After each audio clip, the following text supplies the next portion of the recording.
Dani Fano, ongi etorria, txapera. Eskerrik asko. Bueno, mentxe gaude Tabakaleran, Donostian. Zagit, inoiz izan den garai on bat irudian, ilustrazioan, komikian murgiltzeko. Garai batean mintzat, seguraski Euskal Herrian rock and rollak baino diru gutxu ematezuela, seguro nago. Zure kasuan oso garbi eduki zenuen hasieratik irudia, ilustrazioa, komikia zela zure mundua? Ez, bat ere ez. Nik askotan aipatzen dut, alde batetik zuk aukeratzen dezula lanbidea edo ogibidea edo dena delakoa, baina beste alde batetik berak aukeratu behar zaituzu, ez? Yeah.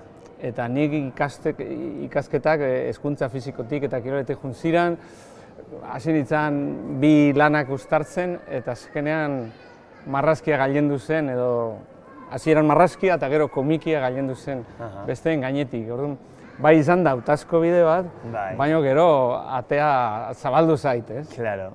Eta jarraitzen duzu orduan hortik, ez?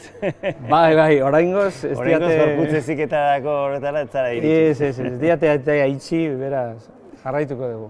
Bueno, bueltan eta ibilbide horretan, gu gazteak gara, baina ibilbide bat egin dugu biok ere, bakoitza bere gauzetan.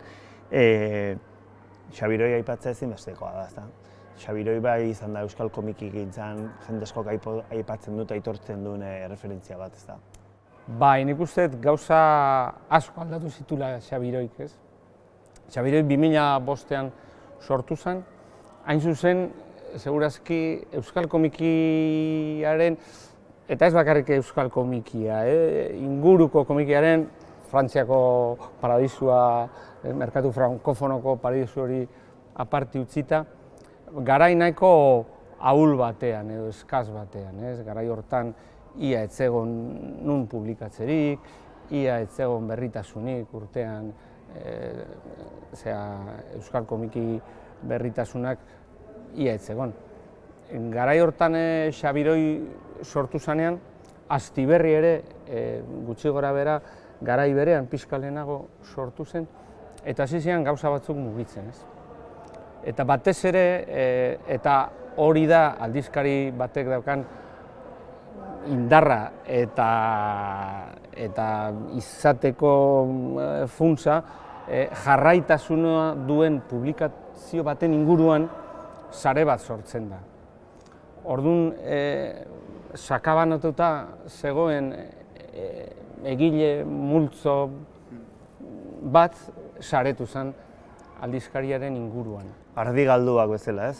Bai, jakin gabe nora jo, gauza batzuk egiten prentsan, batez ere umore grafikoa, gauzak tantaka ateratzen, eta aldizkariaren inguruan egile multzo hori sare bihurtu zen, eta gaur egun badago euskal komikigileen sare egonkor bat, elkarren berri daukagu, denok jotzen dugu besteen gana laguntza bila, eta horrek sinergia asko eragin ditu eta emaitza asko eman ditu. Elkarrizketa prestatzeko bate baino gehiago aipatu du, horretan giltzarria edo gakoetako bat zuzeu izan zela, Dani? Bueno, ez dakit, niri tokatu zait.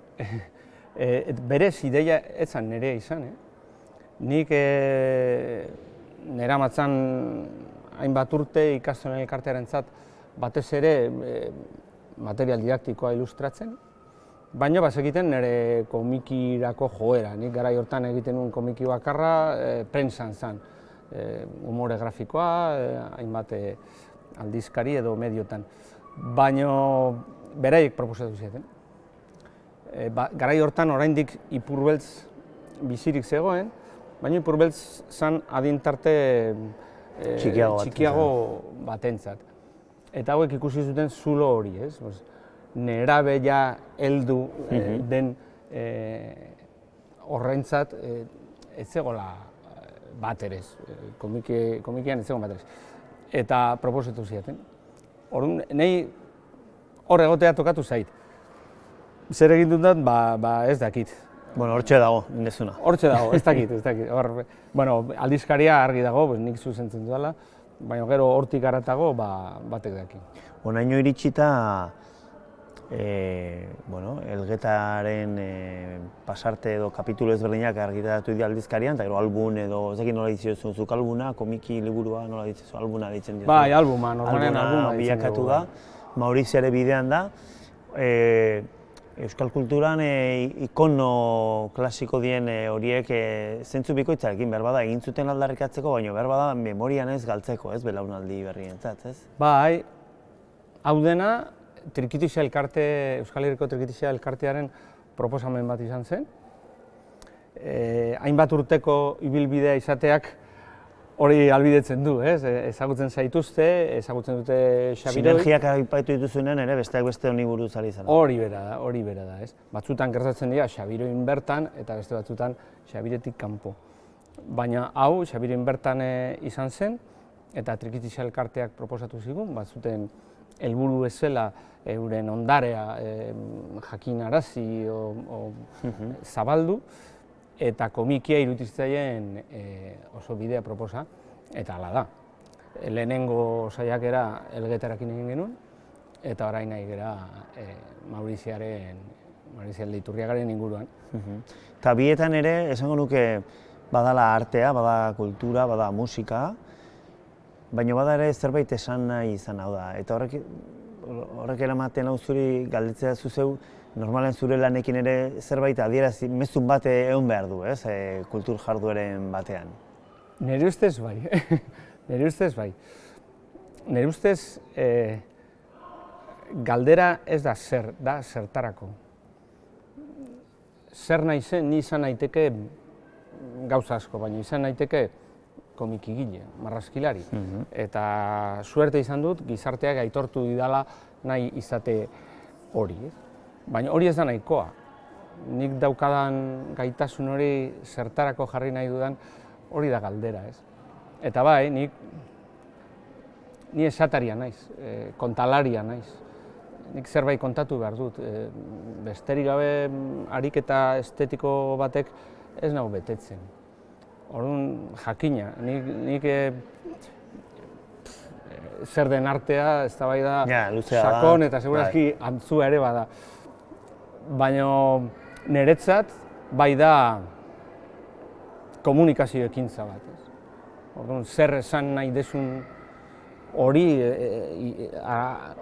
zer esan nahi desun horrek ardaztuko du zure jardunaren atal gainerako guztiak, ez?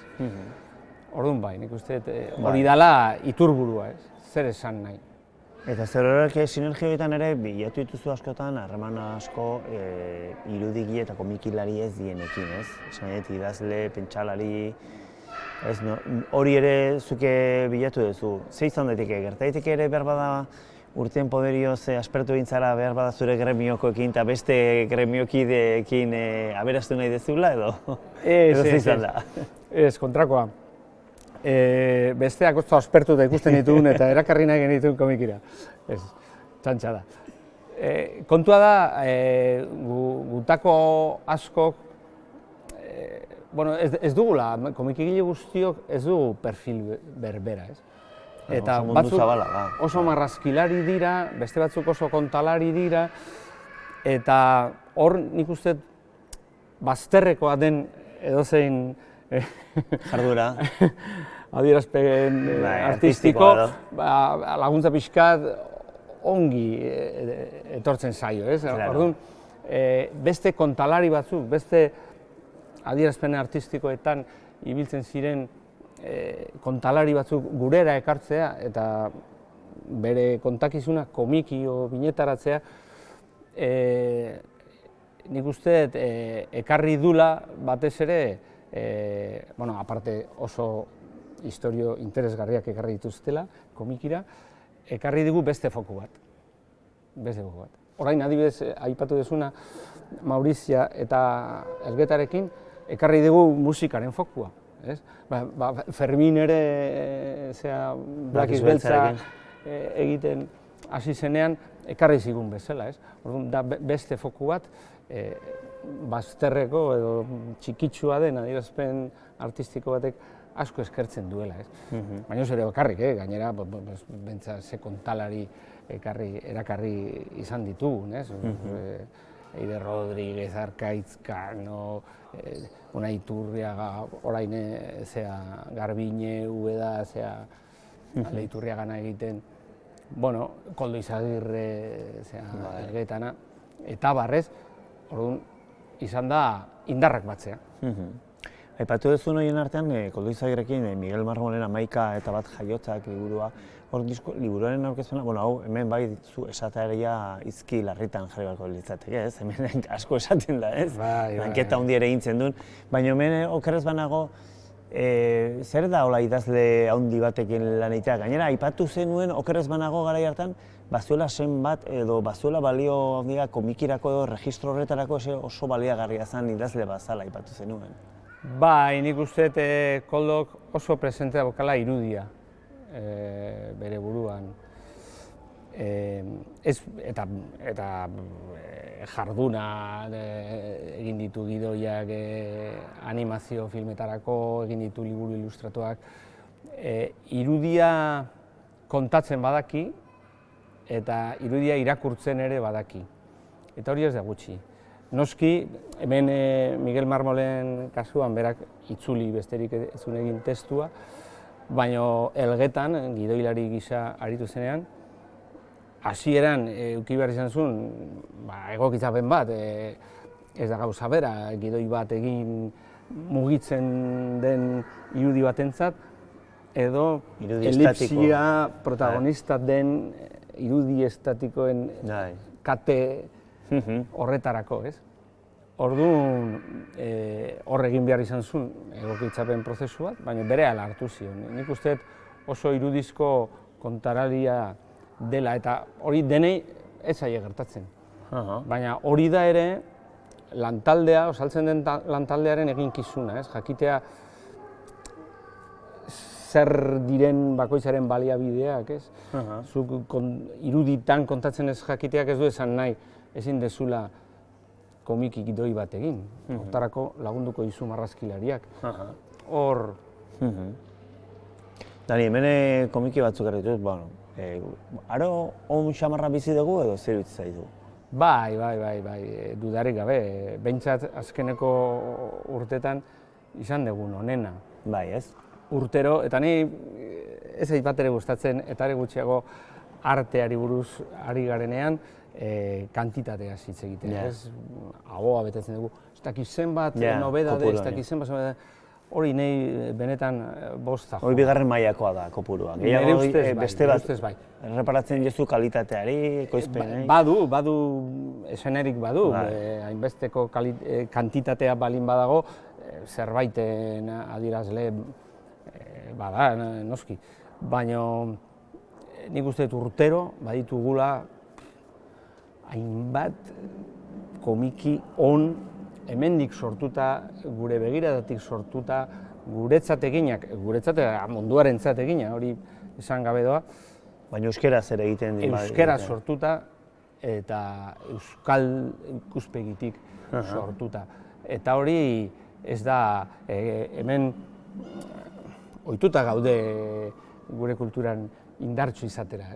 Baina kanpoan harritzen dira ikaragarri, ez? Beste herrialde batzutan, beste herrialde sobirano, independiente diranak ez dira iristen gure komiki ekoizpenera, ez? Eta hori, bueno, zerbaiten adierazle bada, eta bai, bizi izan, lehen aipatu dugun, Xabiroi sortu zen garai horrekin alderatzen badezu, garai artxion batean bizi gera. Zure lan mardulau alde bate utzita hemen baditut beste liburu batzuk. Hauxe da Koldo Almandoz eta Ariztroa, Natasha. Zer esango zen nuke? Ni maite minduta nago komiki horrekin, hasieratik. Gogoratze naiz argitaratu aurretik, bidali ziatela ja nahiko garatua zeukaten proiektua eta marabila bat iruditu zitzaidan. Bien lana, aritzena zesanik ez, kontalari bikaina da, baditu orrialde antologikoak, komikaren narratiba zer den erakusteko orrialdeak, eta gero Koldoren kontakizuna oso ausarta iruditzen zait, Koldok beti egiten du bezala, eta komiki zoragarria, erabat. Bueno, hau zer esanik ez, mundutxo hartan zaudeten ontzat bada norbait ez? Zero Kalkare, bada zerbait. Hemen berriro ere Koldo Izagirre ipatu behar dugu, euskerara berak ekarri zuelako. Bai, eta sekulako alegina zen, Zero Kalkareren komikiak itzultzea oso, lan ezinezkoa da. Hemen hizkerak hartu zuen garrantzia handia, ez? Hizkera. Bai, italiarrek ere, Zero Kalkare italiarra da, asko esaten dute, Erroman bertan, Mikeleren auzoko dialektoa edo, hizkera, beste Erromako beste auzokoek ere ez dutela ulertzen. Hori eramatea beste hizkuntza ekartzea euskerara, euskara jartzea hortara, lan sormen handiko lan bat behar zuen eta hortarako hizkuntzakin jolasteko Koldo noski... Berdela behintzartzak izen bideara ipatzen da. Mila, eta amama tutulue, egongo dira espresio batzuk geldituko zaizkigula, ez? Eta oso Mikele Zero Kalkare sekulako kontalaria da. Haur besoetakoa, pentsatzen dut hau zuen kutxunetakoa dala, ez? Bai, argi dago. Errepikatzen den Xabiroin, album bezala errepikatzen den personaje bakarra da. Nik uste mila aldiz izan dut, haur besoetakoa ez ditu, merkatu frankofonoak ditun baliabide handi horiek, eta ezin dugu olako album bat urtero atera, baina nik argi dut hau dela gure Asteriz, hau dela gure Mortadelo, hau da gure Espiru, eta bikote basatia osatzen dute. Ni alkate, kazetaritzan hasi nintzenean, garaiako alkateak eta askotan elkarrizketetan sartzen zidaten, zu HB-koa izango zea, ez? Eta beste kontestu batean, gu biak esan genezake HB-koak garela, ez? HB da laburbildua eta hoxe esan iturreari ni HB-koa nintzala, ez? Amorratu. Maitagarriak bihurtzen direlako, ez? Protagonista. Bai. Eta Unaik badu sekulako gaitasuna, kontalari gutxi daukatena, hainbat kapatan kontatzeko, ez? Lehenengo irakurrildi batean kapa bat ikusiko duzu, beste batean beste bat, eta adinaren arabera, zure bizitzaren arabera, aurkituko dituzu hainbat gauza, eta aldi berean kapa guztietan, edo bide guztietan, ongi funtzionatzen du. Irudietan ere badaude aldaera oso ezberdinak, hemen dokat Espainietakoa, Banela Baka, hemen bereziki aipatu nahi nun, hau badalako Peru abarka abun lehiaketa, ez? Olako lehiaketak ere garrantzitsua dira sektorearentzat, ez da? Edozein ekimen, sormena edo edizioa bultzatuko duna, ongi etorria. Gero begiratu beharko da, eskaintzen dituz ez askotan espentsa sari guztiek baldintza onak eskaintzen dituztenik, baina hala bada eskaintzen baituzte oso ongi etorria noski. Aipatu nahi nuen beste bat ere, Arkaitz Kanorekin Kandelikara izenekoan, Buñueli buruzko film baterako apunteak liburuan, hemen agertzen da ilustratzaile bat, komikilaria ez dira denak komikilariak, denak ez dezue joera eta jardunbide berdina egiten, baina Iñaki Landabidez aldizkariak ilustratzen, El Salto, Gordago, nazioartean egiten ditun ere, oso ilustratzaile interesgarria da, ez da? Bai, nahi asko gustatzen zait. Oso lan ezberdinak dira, ez daka zer ikusirik komiki bat marraztea, liburu bat, Malen Amenabarren albuma erakutsi dazu, eta liburu bat ilustratzea, album ilustratu bat egitea, edo azal bat egitea, liburu baten azal bat, edo aldizkari baten azal bat. Hor diseinu lan handia dago, ez da bakarrik. Hor bai dala, komunikazio ekintza zuzeneko bat. Edo besterik gabe, arte plastikoa, hor ere irudigintza ere bada, oso eta jarri behar zea, bakoitzaren kasuan lan ezberdin hori egitea, baina oso lan ezberdinak dira.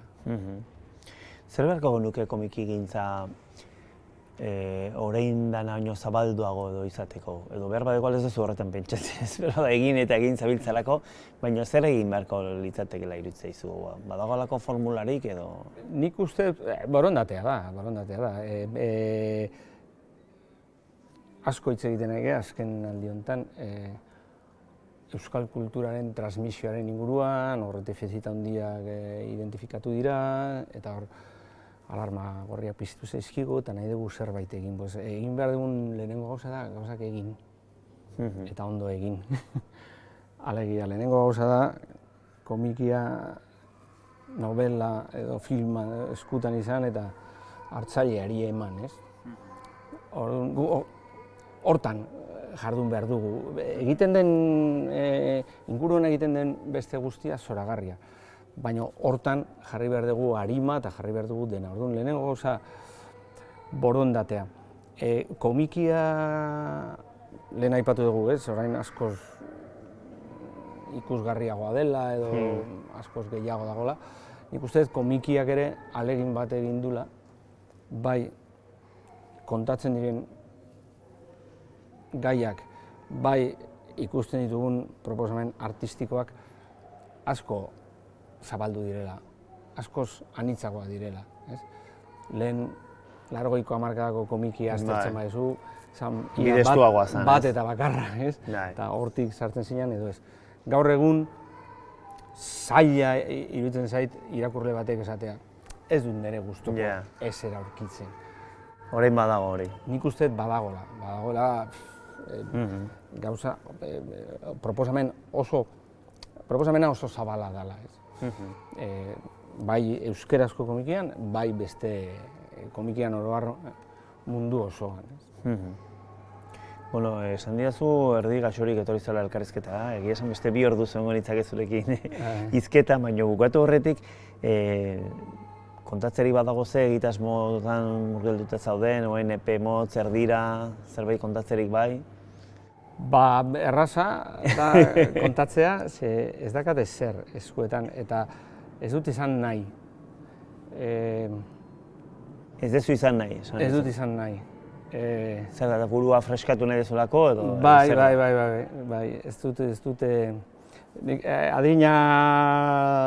adinarekin edo jardunarekin, segurazki adinak ez duz ikusi, jardunarekin, zure autoexigentzia zer esan nahi dezun hortan, ez? Lehen aipatu dugun, erdian dagoen zer esan nahi dudan, ez? Hortan autoexigenteago zara zure buruarekin eta aurkitu arte ez dut, komiki bat egitea lan nekeza da, lan handia da, eta makinaria hori ez dut jarri nahi, argi izan aurretik zer egin nahi dudan. Baina bilaketan zaude orduan edo? Bai, noski nik duela gutxi ez dut gogoan nori entzun nion, artistaren lana bilatzea da beti, ez? Eta bai, hola geldirik ez nabil, ez? Baina bai hain naiz, abiatzen ba naiz nire burua pixkat frenatzen, lasai. Iritsiko da, ez dago presarik, nahiko lan dut Xabiroi deskoordinatzen eta aterako dira, lan puntualak, ilustraziokoak, ez naiz geldik egongo, baina hola... Hurrengo kolpearen zai, baina kolpe hori ona izan behar dula, ez da? Hala nahiko nuke, gero auskalo zer aterako den, baina orain gorputzak edo buruak eskatzen dit, zaude pixkat itxoin argia piztu arte. Ba, Dani, eskerrik asko plazera handia izan da. Eskerrik asko zuei, niretzat ere bai.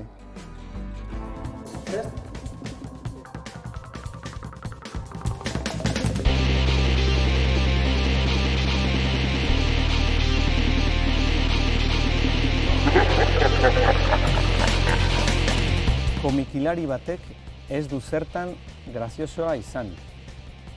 Non kokatu behar zaitugu zu? Tira, ez du zertan graziosoa izan, baldin eta humore grafikoa ez badu egiten. Egiten badu, espero dezagun, grazioso izatea. Nik egin izan dudanean, saiatu nahi grazioso izaten, lortu dudan edo ez dakit. Gogoko duzu beste kulturgile batzuekin elkartzea, komikilariak aspergarriak direlako akaso? Ez. Zerbait ez badira komikilariak aspergarriak dira. Besteak aspertzen dira euren lankidekin eta gure gana etortzen dira ongi pasatzera. Eta hori konprobagarria da. Elgeta, soinua joz egin neban bizitza ikasi eta zer horrek arkatza hartuta, oraingoz esan behar baietz, baina nire burua Elgetarekin alderatu behar badut, nik uste musikari petoa zala, artista petoa zala, eta ni eklektiko xamarra naizela esango nuke. Marrazten dut, komikia egiten ditut, baina beste hainbat gauza ere egiten ditut. Enkarguak egiten zenituen makarroiak eta martiniak ordaindu ahal izateko. Aspaldiko bizi horiez gain zer gehiago dituzu? Saiatzen naiz bizi horiek mantentzen, eta nire beste bizioak errazak dira. Sagardoa, lagunak eta noski kultura, ez? Komikiak erostea, novelak erostea, pelikulak ikustea. Beraz, bai, ematen dit bizio horiek guztiak mantentzeko. Xabiroin, Elgeta, Maurizia, egungo zein artistari egingo zenioke tartea Xabiroin? Askori egingo nioke.